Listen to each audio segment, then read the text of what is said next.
নমস্কার। আজকে তোমাদের একটা খুব প্রাসঙ্গিক কবিতা পাঠ করি।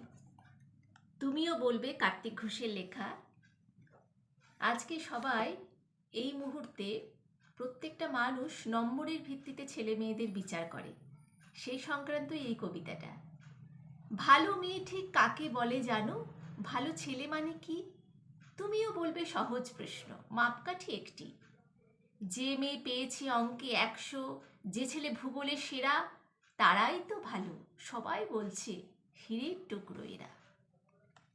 কাগজে ওদের ছবি ছাপা হয়, টিভিতে দেখায় মুখ, ওদের জন্যে আমাদের তো ভাই আনন্দে ভরা বুক। তবু কেন জানো তোমাকে বলছি, দেখে শুনে পাই ভয়। শুধু এত এত নম্বর পেলে কি ভালো ছেলে মেয়ে হয়? আচ্ছা ধরো না, যে মেয়ে পেয়েছে অঙ্কে কম, তার গান শুনে মুগ্ধ সবাই, হাততালি হারদাম।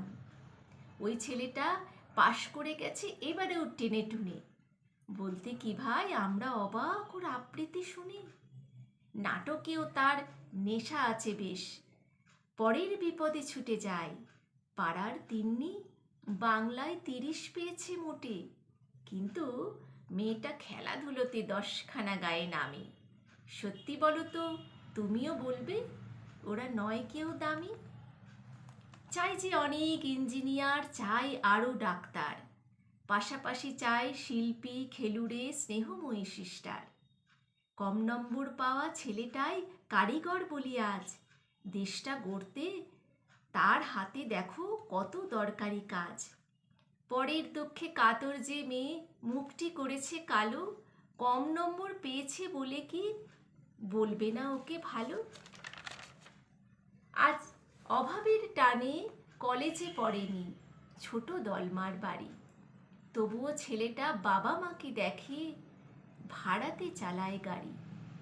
তাই বলছি কি, শুধু নম্বরে হয় নাকি মাপকাঠি? ভালো ছেলে মেয়ে বলতে কি ভাই, মানুষ চাইছি খাঁটি। কেমন হয়েছে কবিতাটা অবশ্যই বলো কিন্তু কমেন্টে।